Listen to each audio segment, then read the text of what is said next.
গণতান্ত্রিক দেশ, এই দেশে গণতন্ত্র ধ্বংস হবে, স্বৈরাচারী শাসনতান্ত্রিক দেশ, এই দেশে গণতন্ত্র ধ্বংস হবে, স্বৈরাচারী শাসন ব্যবস্থা কায়েম হবে। আজকে সেই স্বৈরাচারীর পদধ্বনি আমরা পশ্চিমবাংলায় শুনতে পাচ্ছি। আগামী দিনে চাইব মুখ্যমন্ত্রীর কাছে যে গণতন্ত্র যাতে প্রতিষ্ঠিত থাকে।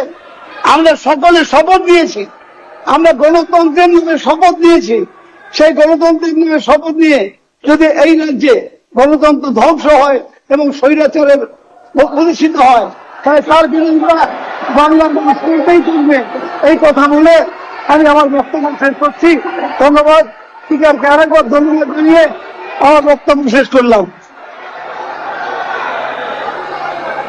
আমি বলি, হ্যাঁ বলুন। আমি শুনুন, আমি আপনার অন্য সব কথার কোনো মুহূর্তে উত্তর দেব না।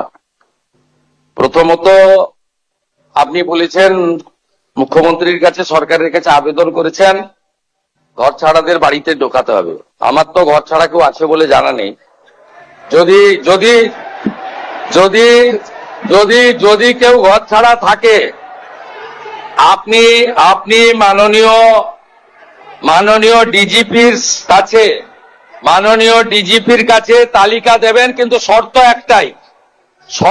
একটাই, ওই ব্যক্তির বিরুদ্ধে 2021 সালে নির্বাচন পরবর্তী সন্ত্রাসের যে 12,500 এফআইআর হয়েছিল তার কোনো অভিযোগ নেই।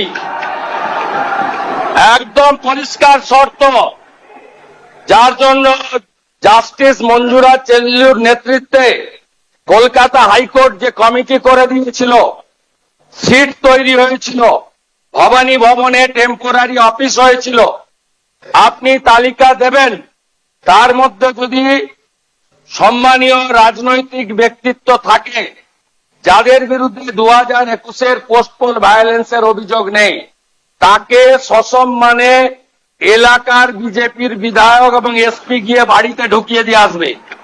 আর যদি 2021-এর পোস্টপোল ভায়োলেন্সের অভিযোগ থাকে, তাকে সরাসরি জেলে যেতে হবে।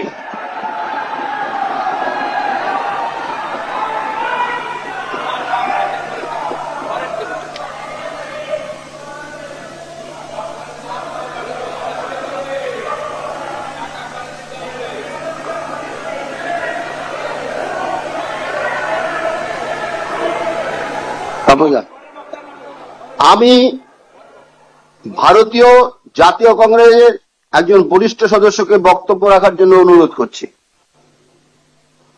জাতীয় কংগ্রেসের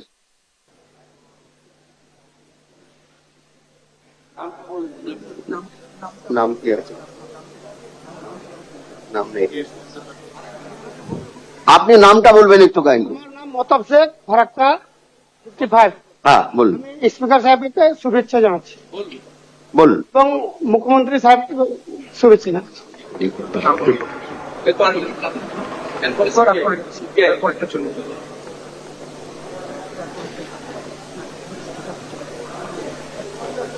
এখন আমি মাননীয় স্পিকার স্যার, পরিবর্তনের যে সরকার পশ্চিমবাংলায় প্রতিষ্ঠিত হয়েছে মাননীয় মুখ্যমন্ত্রী শুভেন্দু অধিকারীর নেতৃত্বে, সেই সরকারকে আমি আন্তরিকভাবে শুভেচ্ছা জানাচ্ছি এবং গোটা হাউসে শাসক ব্রাঞ্চ এবং বিরোধী বেঞ্চের সম্মানীয় সদস্যদের যারা নিজ নিজ ক্ষেত্রে, বিধানসভা ক্ষেত্রে তারা নিজের স্বাধীনতা নিয়ে কাজ করতে পারে। আপনি দীর্ঘদিন বিরোধী আসনে ছিলেন, কোন বিরোধী সদস্যরা যাতে কোনো অসম্মান না হয়।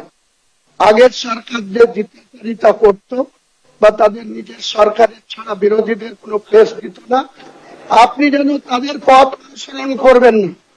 কাজেই আমরা আপনার কাছে এই আবেদন রাখছি যে গোটা বাংলার শান্তি, সম্প্রীতি, অখণ্ডতা এবং এক কথায় ল অ্যান্ড অর্ডার, এটা আপনি বিশেষ গুরুত্ব দেবেন।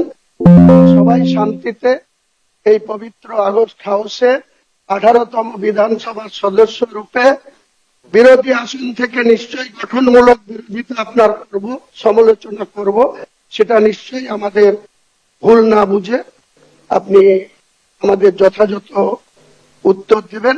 সকলকে আমার নমস্কার এবং বিশেষ করে নতুন স্পিকার সাহেব, অনারেবল স্পিকারকে আমি আমার আন্তরিক ধন্যবাদ অভিনন্দন জানিয়ে আমার বক্তব্য শেষ করছি। নমস্কার। ধন্যবাদ। আমি শ্রী তাপস রায় মহাশয়, যিনি শাসক দলের একজন বরিষ্ঠ সদস্য এবং যিনি স্পিকার প্রোটেমের দায়িত্ব দক্ষতার সাথে পালন করেছেন, তাকে তার বক্তব্য রাখার জন্য অনুরোধ করছি।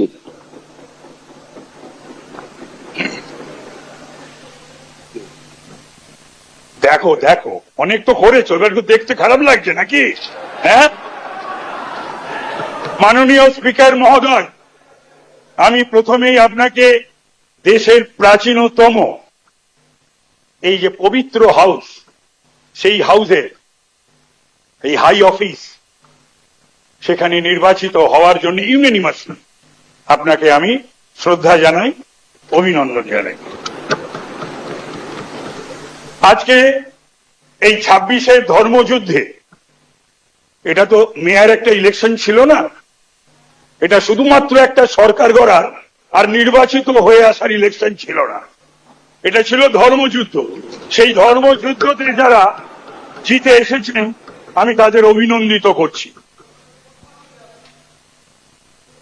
স্যার, একটা জিনিস করতে হবে, মাননীয় মুখ্যমন্ত্রী রয়েছেন, এই সদনে কোন রাষ্ট্র বিরোধী স্লোগান, দেশ বিরোধী স্লোগান চলবে না। আইন করে বন্ধ করতে হবে, আইন করে বন্ধ করতে হবে, প্রয়োজনে বিল এনে। পশ্চিমবাংলা সাপ মুক্ত হয়েছে, পশ্চিমবাংলা পাপ মুক্ত হয়েছে, পশ্চিমবাংলা ভয় মুক্ত হয়েছে। যারা যারা হাউসের ভেতরে, মাননীয় শোভনদেব চট্টোপাধ্যায় মহোদয়, তাকে বলতে হলো, এখানে এক বলতে হচ্ছে, কিছু করার নেই। কালকে কেউ হাইকোর্টে গেছিলেন, আজকে সর্বভারতীয় তৃণমূল কংগ্রেসের সারা বাংলার দল, তার আবার সর্বভারতীয় সাধারণ সম্পাদক, সে ব্লক অঞ্চল থেকে বিজেপি প্রার্থীদের, থামুন, বলাই জানেন কিছু, থামুন, টাকা সব বলা যায়, এটা ও কিছু হবে না বলে উঠে লাভ নেই, বসো, উঠে লাভ নেই, বসো না, বলতে দিতে হবে। নাম করিনি, সে বলেছিল তাদের হাড়গোড় ভেঙে দেওয়া হবে। আমি বলবো সে যেন এবার বেরোয়, বিজেপি কিচ্ছু করবে না, তার ব্যবস্থা তৃণমূলই করবে, জনগণ করবে। আজকে পোস্টপোন ভায়োলেন্সের কথা এদের মুখে আসে, নির্লজ্জ বেহায়া না হলে পোস্টপোন ভায়োলেন্সের কথা বলে। একটা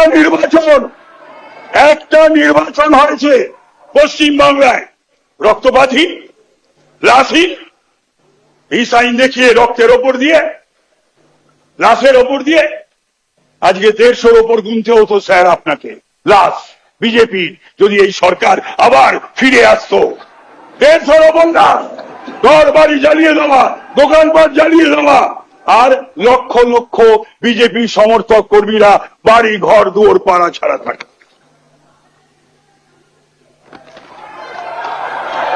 তো সুতরাং আমি বলছি না, একটাও হয়নি, হলে পরে 12,500-এর নাম থাকবে আমার, আমি জেলে যাব।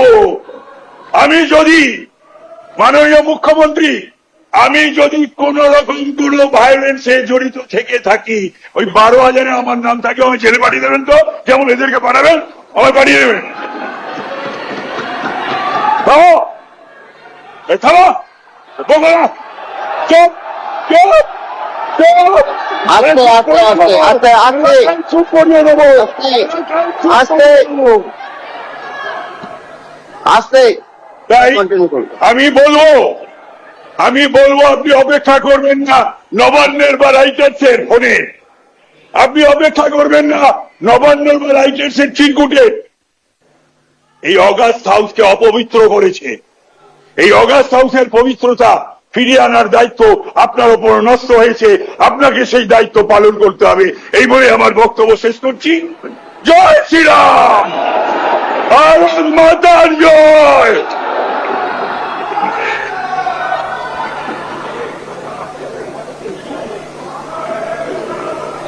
আমি এখন অল ইন্ডিয়া সেকুলার ফ্রন্টের শ্রী মোহাম্মদ নওশাদ সিদ্দিকীকে তার বক্তব্য রাখার জন্য অনুরোধ করছি।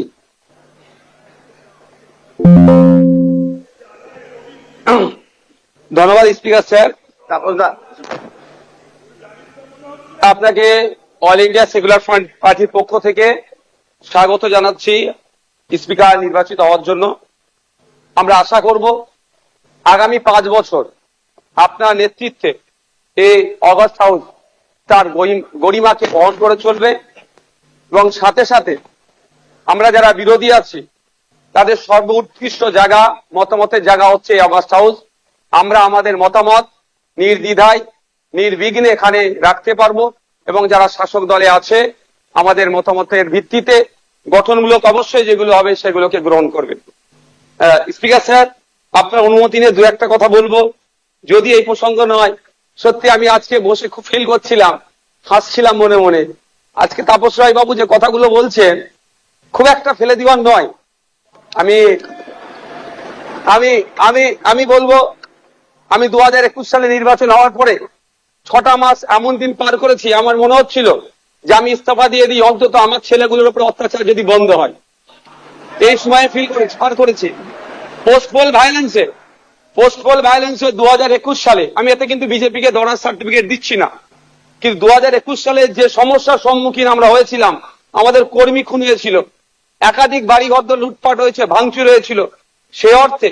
তবে হ্যাঁ, একটা জিনিস, এই 2026-এ দাঁড়িয়ে কিন্তু বেশ কিছু ধর্মের স্থান আক্রান্ত হয়েছে। মাননীয় মুখ্যমন্ত্রী মহাশয়কে এবং বিজেপি যারা আছে তাদেরকে বলবো সেইগুলো আপনারা লক্ষ্য রাখবেন, সেগুলো লক্ষ্য রাখবেন। আজকে এই হাউসে যে কথা চালাচালি হচ্ছে, আমি বসে বসে ফিল করছিলাম সময় গিয়েছে আমাদের বক্তব্য, বিরোধীদের বক্তব্য শাসকের পছন্দ হয়নি, চিৎকার করে বন্ধ করে দেওয়া হয়েছে। এই হাউসেও কিন্তু 21 থেকে 26 আমরা দেখেছি। আমরা আশা করব ওই দিনটা আসবে না। আমরা বিরোধী যারা আছি গঠনমূলক প্রস্তাব রাখবো, শাসক দল যারা আছেন তারা গ্রহণ করবেন। মাননীয় মুখ্যমন্ত্রী মহাশয় একটা কথা বললেন, খুবই ভালো লাগলো। আমরা যারা একাধিকবার বিভিন্ন দপ্তরে লেটার করেছি, ন্যূনতম রেকগনাইজ আমাদের লেটারকে করা হয়নি, ইনক্লুডিং চিফ মিনিস্টারের কাছে। আজকে যে কথা বলেছেন এটাকে আমি স্বাগত জানাচ্ছি, যে উনি অন্তত কথা বলেছেন যে মিনিস্টাররাও রিকগনাইজ করবে, অর্থাৎ প্রাপ্তি স্বীকার করবে। আর একটা কথা উনি বলেছেন অল্প হলেও কাজ করব। আমরা বিরোধী, আমরা পজিটিভ কথা বলবো, রাজ্যের স্বার্থে বলবো, রাজ্যের জনগণের স্বার্থে বলবো। অহেতুক বিরোধিতা করার জন্য বিরোধিতা আমরা করব না। সুতরাং মুখ্যমন্ত্রী মহাশয়কে বলবো, অল্প নয়, আমরা যেগুলো আর্গুমেন্ট করব, আমরা যে ডিমান্ডগুলো রাখবো, ব্যক্তি স্বার্থের জন্য নয়, মানুষের স্বার্থে, নির্বাচিত হয়ে এসেছি তাদের স্বার্থে, সেগুলো আপনি পুরোপুরি যদি আমাদের জন্য, বাংলার মানুষের জন্য করেন, আমরা আপনার কাছে অবশ্যই কৃতজ্ঞ থাকবো। আবারও মুখ্যমন্ত্রী মহাশয়কে ধন্যবাদ জানাবো। দীর্ঘদিনের স্বপ্ন এটা আমাদের সকলেরই, যে আমাদেরকে নির্বাচিত করে এই হাউসের মধ্যে পাঠাচ্ছে। মাসের শেষে আমরা 1,21,000 টাকা নিয়ে বাড়ি যাচ্ছি।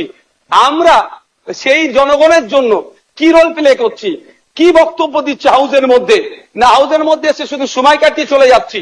যে আপনি লাইভ স্ট্রিমিং এর যে কথা বলেছেন, এটাও আমি আপনাকে কৃতজ্ঞতা জানাচ্ছি, স্বাগত জানাচ্ছি। এটা হওয়াটা খুবই দরকার ছিল। বাংলার মানুষ অন্তত আগামী নির্বাচনগুলোতে তাদের জনপ্রতিনিধি হিসাবে কাদেরকে চুজ করবে, কেমন মানুষকে পাঠানো দরকার, তারা যেখানে বাংলার আইন তৈরি হচ্ছে, আগামী 5 বছর বাংলার শিক্ষা, স্বাস্থ্য, কর্মসংস্থান থেকে শুরু করে কৃষকের রুজি রুটির প্রশ্নে, প্যারা টিচার থেকে শুরু করে বিভিন্ন ক্ষেত্রে সমকাজে সমবেতন নিয়ে, এক কথায় আগামী 5 বছর বাংলা কিভাবে চলবে, বাংলার মানুষের স্বার্থে কি আইন তৈরি হচ্ছে, আইন পজিটিভ, একটু ছোট করুন। বিরোধী স্যার, শেষ করবো। বিরোধী হলেও স্যার একটা দিন সুযোগ পাচ্ছি বলার, এর মধ্যে টাইম মেনটেন করে দেবেন। তো স্যার সেই জায়গাগুলো লাইভ যেটা আছে সেটা আমি স্বাগত জানাচ্ছি। আমি আবারও আপনাকে ধন্যবাদ জানিয়ে বলবো বহুদলীয় যে গণতন্ত্র আছে সেটার পূর্ণ মর্যাদা দিয়ে আমাদের মতো ছোট্ট যারা বিরোধী আছি তাদেরকে পরিসর দেবেন। ধন্যবাদ স্যার। এখন আমি ভারতীয় কমিউনিস্ট পার্টি মার্ক্সবাদীর শ্রী মোস্তাফিজুর রহমানকে বক্তব্য রাখার জন্য অনুরোধ করছি।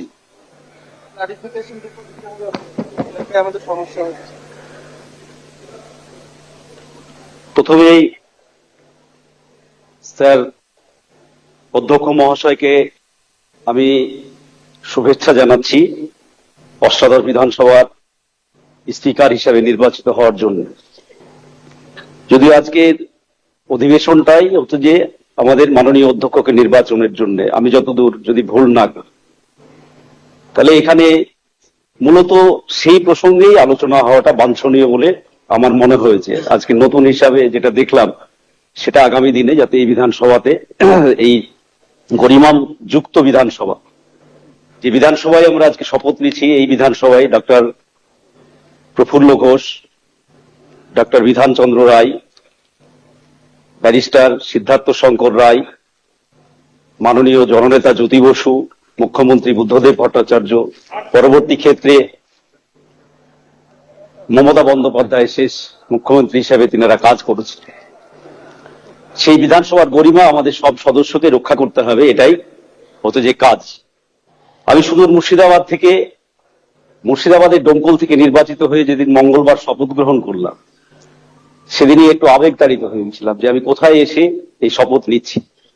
সেই প্রসঙ্গে হতো যে আমাদের এই নামগুলো যেগুলো করলাম আমি, তাদের কথা মনে পড়ছিল। আরো প্রতিনিধিদশা অনেক নেতৃত্ব আমাদের রাজ্যের স্বাধীনতা সংগ্রামী, তারা এই বিধানসভায় পা রেখেছিলেন, তারা আমাদের দেশের জন্য লড়াই করেছিলেন। একই রকম ভাবে আমার মনে পড়ছিল আনিসুর রহমানের, তো ডোমকলের বিধায়ক, দীর্ঘদিনের প্রায় 25 বছর মন্ত্রী ছিলেন এবং হচ্ছে যে তারপরে আবার 10 বছর বিধায়ক হিসেবে ছিলেন। স্যার, এটা ঘটনা যে আজকে দাঁড়িয়ে নির্বাচনের পরবর্তী ক্ষেত্রে সংখ্যার দিক দিয়ে বিজেপি ব্যাপক সংখ্যাগরিষ্ঠতা পেয়েছে, আমাদের রাজ্যে ম্যান্ডেট পেয়েছে, এটা অস্বীকার করার তো কোনো জায়গা নেই। মানুষ ভোট দিয়েছে, নির্বাচিত করেছে। কিন্তু বিধানসভা বা লোকসভা আমরা জানি যে আমরা যে কথাগুলো শুনে এসেছি বা শিখে এসেছি রাষ্ট্রবিজ্ঞানে, সেটা হচ্ছে যে হাউস বিলংস টু অপোজিশন। বিধানসভা বা লোকসভা হচ্ছে বিরোধী, এবং এই বিরোধীদের যে কথা বলার অধিকার বা বিরোধীদের যে হচ্ছে যে বক্তব্য রাখার অধিকার, বিশেষ করে সরকারের যে কাজ কর্ম, সেইগুলো গঠনমূলকভাবে সমালোচনা করা, ত্রুটিগুলো ধরিয়ে দেওয়া, এটাই হচ্ছে যে বিরোধীদের একমাত্র কাজ। আমরা মনে করি যে হচ্ছে যে সরকারের তর্পণ হচ্ছে যে এই অধিবেশন কক্ষ, যার ফলে হচ্ছে যে আমরা, এটা কথা ঠিক, 34 বছর আমরা সরকার চালিয়েছি আমাদের, তারপরে আমরা গত নির্বাচনে শূন্য হয়েছিলাম। মানুষ এবারে নির্বাচনে আমাদের একজন প্রতিনিধি বামপন্থীদের আমাকে নির্বাচিত করেছে, আমি একা।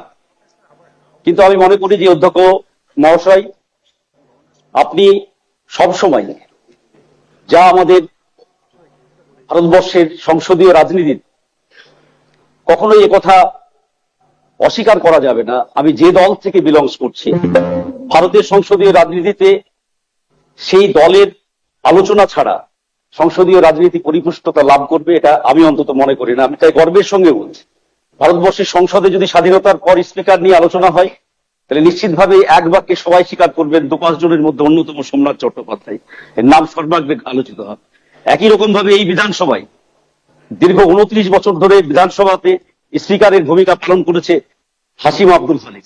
দল মত নির্বিশেষে আমরা যে মতেরই হই না কেন, বিধানসভায় স্পিকার কেমন হবে যদি এটা জিজ্ঞাসা করা যায়, তাহলে নিশ্চিতভাবে সবাই এক বাক্যে স্বীকার করবেন হাসিম আব্দুল হালিমের মতো স্পিকার হওয়া উচিত। স্যার, আজকে দাঁড়িয়ে আমরা যেটা বলতে চাইছি যে শুধু মাত্র হচ্ছে যে আপনার একটা, যেটা বলতে চাইছি যে আমরা যে সংখ্যার বিচারে আজকে বিজেপি ব্যাপক সংখ্যাগরিষ্ঠতা পেয়েছে, কিন্তু যেহেতু হাউস, আমি বললাম যে হাউস বিলংস টু অপোজিশন, এখানে বিরোধীদের কণ্ঠস্বরকে যাতে সেই সংখ্যার বিচারে চাপা না দেওয়া হয়, সেইটা আপনাকে এই 5 বছর, আগামী 5 বছর আপনাকে দেখতে হবে। এটা আমার দলের পক্ষ থেকে, আমার পক্ষ থেকে হচ্ছে যে অনুরোধ।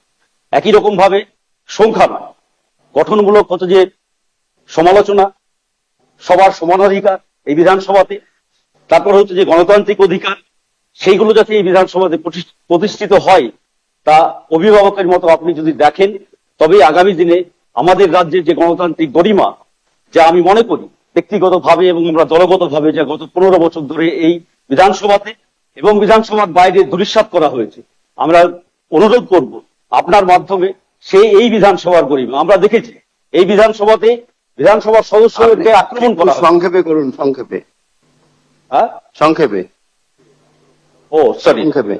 সরি সরি বিধানসভার সদস্যদেরকে আক্রমণ করা হয়েছে, এখানে আহত করা হয়েছে, বিধানসভার বিরোধী দলনেতাদেরকে এখানে সঠিকভাবে স্পেস দেওয়া হয়নি।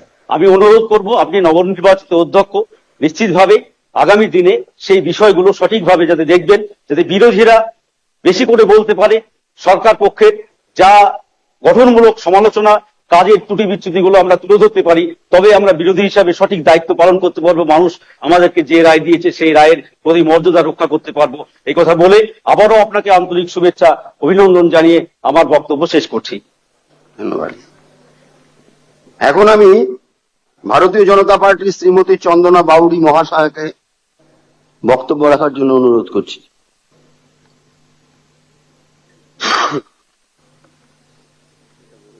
ধন্যবাদ আমাদের স্পিকার মহাশয়কে।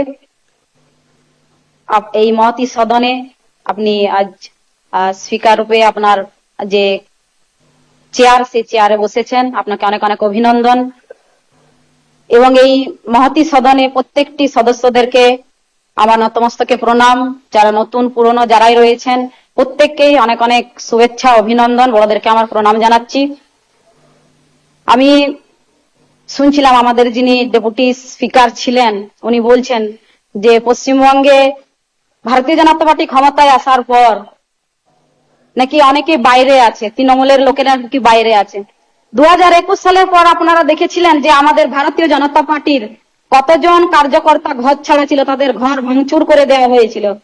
মাননীয় স্পিকার মহাশয়, আপনি একটু বলবেন ওনাদেরকে যে ওনারা যেন মিথ্যা কথা এই মহতি সদনে না বলেন।